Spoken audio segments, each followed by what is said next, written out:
Do you remember Cosby? And I don't mean Bill Cosby himself or The Cosby Show, but simply Cosby. It was one of those early 2000s come home from school on a half-a-day mid-afternoon watches. The popular sitcom starred Bill Cosby and Phylicia Rashad, alongside Dougie Doug, Madeline Kahn, and Tykia Crystal Kima. And yes, for all you Disney fans, that's the mom from That's So Raven.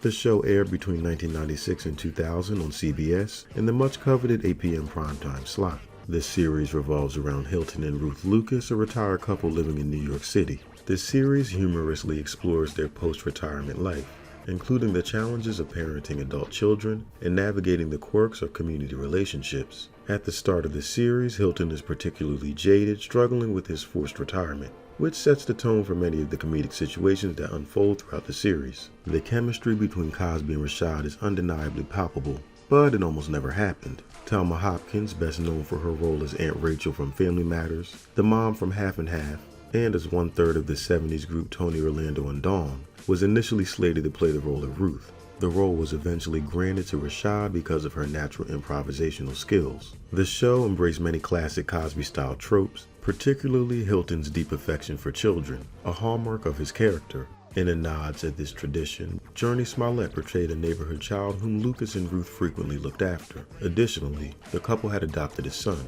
further proving their commitment to nurturing the youth. Unfortunately, Cosby is often overlooked and mistakenly confused with the ubiquitous, iconic Cosby Show, no pun intended. My absolute favorite, the ubiquitous melancholy that descended on the downtrodden warriors. And it's easy to see why. The show features the same two lead actors, explores similar narratives, and has nearly identical names. Growing up, we referred to this as the new Cosby Show. I still remember the first time I saw this show. I questioned, is this supposed to be after the kids graduated and moved out? I mean, the opening theme is even reminiscent of The Cosby Show, featuring a jazzy soundtrack and awkward Bill Cosby dance moves. A standout episode among viewers is the season 4 premiere titled My Spy, which pays homage to Cosby's 1960 series I Spy.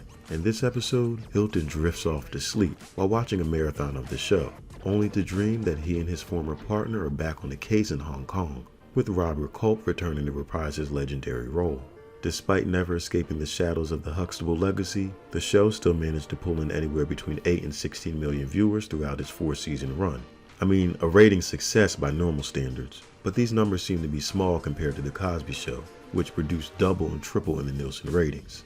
Airings of the show today are sparse, but if you can find this series as a good heartfelt family comedy, it reminds you of the importance of family and relationships. Now, it's a nostalgic look back at what the world used to be like right before the digital age.